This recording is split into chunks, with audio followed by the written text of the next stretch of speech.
Good morning, friends. I'm Dr. Yogesh Sarode of Department of English, Junikas Mahavidyalaya, Devgram. In the last class, we have seen the syllabus of 5th sem. Now, in this class, we'll see first lesson, Playing the English Gentleman, written by Mohandas Karamchand Gandhi. So, I welcome you all in this class. Friends, you should not confuse with the word playing the English gentleman. It does not mean Gandhiji is playing with English gentlemen. Playing means imitating, following. Following or imitating like English gentleman. Okay, so this lesson is an actually experience of Gandhiji when he went to London for taking a degree of law, barrister's degree. And whatever experience he got there, he narrated the same in his story. So, before going to the lesson, it is necessary to know about Mahatma Gandhi also. You know all Mahatma Gandhi, a great freedom fighter in the struggle of India, India's struggle movement. So we'll focus on few important issues in Gandhiji's life. So friends, Mohandas Karamchand Gandhi was born on 2nd October 1869 in Porbandar of Gujarat and breathed his last on 30th January 1948. You will find that the Indian classics, especially the stories, especially the stories of Shravana and King Harishchandra, had a great impact on Gandhi in his childhood. In his biography also, he mentions that he left an indelible impact on his mind. He writes, it haunted me, and I must have acted Harishchandra to myself many a times without number. So, from this quote, you can understand the gravity of the impact he received just by watching those dramas. Then, as far as Gandhiji's family is concerned, we find his family's background is religious and was diverse. Gandhiji was deeply influenced by his mother, Puthiyabai, who was an extremely pious lady who would think of taking her meals without her daily prayers. She never take her food without prayer. That is important. So that was the importance of prayer in Putyabai's life, and the same values she imbibed on Mahatma Gandhi also. Later Mahatma Bashpat Mohandas. So at the age of 9, Gandhi entered the local school in Rajkot near his home. We'll see in this lesson the childhood activities or childhood remembrance of Gandhiji. And then later he entered in India struggle movement. That part comes later. So there he studied at the rudiments of arithmetic, history, Gujarati language and geography also. At the age of 11, he joined the high school in Rajkot. Rajkot is a big city in Gujarat. He was an average student.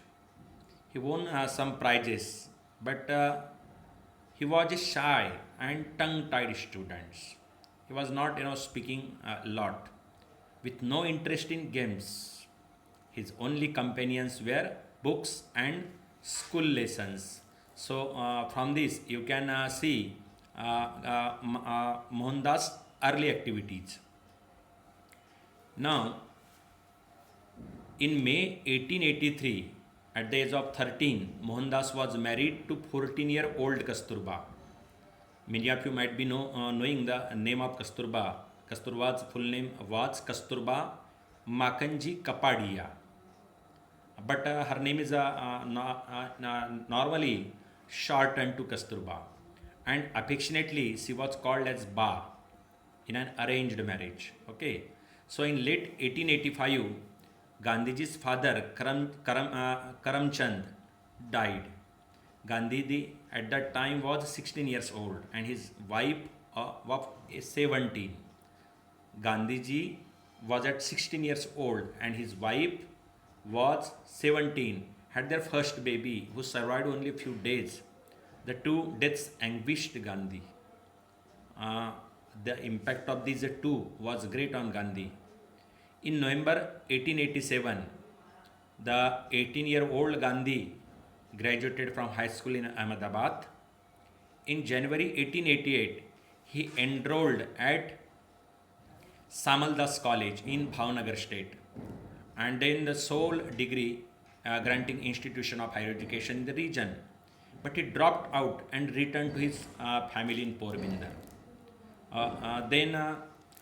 This was his childhood activities at Porbandar. We see then he goes to Porbandar to Mumbai and from Mumbai to London. We'll see this part also. Gandhiji came from a poor family and had dropped out of the cheapest college he could afford. Mauji Dave Joshi, one person was there, a Brahmin priest and family friend, advised Gandhiji and his family that he should consider law studies in London. So, on his recommendation, in July 1888, his wife Kasturba gave birth to their first surviving son, Harilal. His mother was not comfortable about Gandhi, leaving his wife and family and going so far from home, and for how many days, that was not confirmed. The situation in those days was different. Gandhiji's uncle Tulsidas also tried to persuade his opinion. But Gandhiji was firm determined. He wanted to go.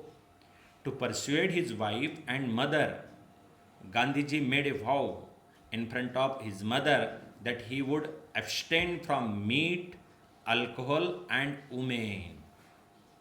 So this was his first basic thing we can say or basic requirement to fly to London.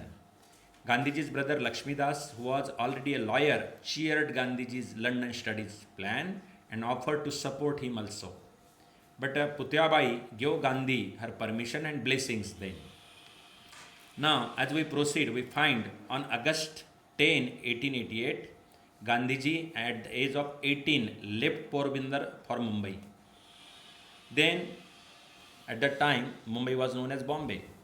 Upon arrival at Mumbai, he stayed with local Baniya community, whose elders also advised Gandhi that England would tempt him to compromise his religion and eat and drink in Western ways.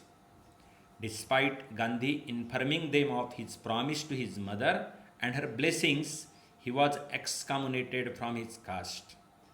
Gandhi ignored this, and on 4th September 1888, he sailed from Bombay to London with his brother, seeing him off. Gandhi attended University College London, which is a constituent college of University of London.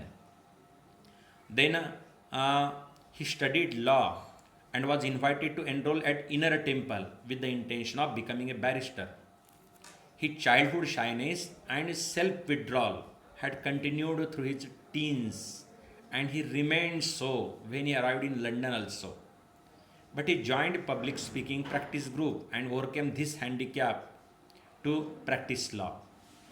Now we all know that Gandhiji throughout his life was vegetarian. So we'll see the activities in this situation also. Gandhi's time in London was influenced by the vow he had made to his mother. He tried to adopt English customs, including taking dancing lessons. However, he could not appreciate the bland vegetarian food offered by his landlady and was frequently hungry until he found one of London's few vegetarian restaurants. Then he joined London Vegetarian Society and was elected to its executive committee under the aegis of its president and benefactor Arnold Hills. This member was important in Gandhiji's life during his stay at London. they encouraged Gandhi to join them in reading both in Bhagavad Gita in translation as well as in original also. So this is we can go in detail also, but I think this is is sufficient introduction about the author as far as lesson is concerned. Now, when you come to the theme of this lesson, we find Playing the English Gentleman by Mahatma Gandhi. We have few themes also. Actually, what happens that I will tell later, but we find generally in this lesson the themes of identity, who you are, because Gandhiji comes from India and studies law at London, so there lot of changes take place. Second theme we find that is the acceptance of Western culture. Then according to that culture he has to change also. So third theme comes of change, and after going there, living there, we find perception and tradition also, whether to follow a Western culture or to retain or to stick with our Indian culture. So we focus mainly on these four themes: identity, acceptance, change, perception and tradition.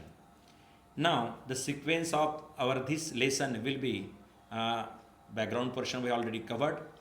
Then we'll go for summary, important summary in crux form. In the subsequent lecture we will see the analysis part of this, and in the last part we will see discussion also. What are the important issues that should be also discussed. So friend, I have tried my best to take the paragraphs of the lessons written by Gandhi himself, and at the same time commenting on those lesson what he wants to say. So in this lesson Gandhiji writes, my faith in vegetarianism grew on me from day to day. Salt's book, SALTS, Salt's, that is the name of author. Salt's book whetted my appetite for dietetic studies. I went in for all books available on vegetarianism and read them. One of these, Howard Williams, The Ethics of Diet, was a biographical history of literature of human dietetics from the earliest period to the present day. It tried to make out that all philosophers and prophets from Pythagoras and Jesus down to those of the present age were vegetarians. Dr. Anna Kingsford's The Perfect Way in Diet was also an attractive book. Dr. Ellingson's writings on health and hygiene were likewise very helpful. He advocated a curative system based on regulation of the dietary of patients. Himself a vegetarian, he prescribed for his patients also a strictly vegetarian diet. The result of reading all this literature was that dietetic experiments came to take an important place in my life, Gandhiji writes. Health was the principal consideration of these experiments to begin with, but later on, religion became the supreme motive. See, in the first paragraph, last two lines, that is very important. He says, a result of reading all this literature was that dietetic experiments came to take an important place in my life. Health was the important principal consideration, and religion became the supreme motive. Now, in this paragraph, he talks about his faith in vegetarianism, his faith in principles of our old, long cherished philosophy of life, the books which later enhanced his faith in vegetarianism, but his first motive was religion, which he does not forget. Now, in the second paragraph, he writes, meanwhile, my friend had not ceased to worry about me. His love for me led him to think that if I persisted my objections to meat eating, I should not only develop a weak constitution, but should remain a duffer, because I should never feel at home in English society. When he came to know that I had begun to interest myself in books on vegetarianism, he was afraid lest these studies should muddle my head, that I should fritter my life away in experiments, forgetting my own work and become a crank. So he therefore made one last effort to reform. One day he invited to go to theatre. Before the play, we were to dine together at the Holborn restaurant. Here he mentions the name of restaurant also, where actually his friends, Mahatma Gandhi's friends, took Gandhiji for dine, and here also the attempt of his friends fell. So, together at the Holborn restaurant, to me a palatial place and the first big restaurant I had been to since leaving the Victoria Hotel.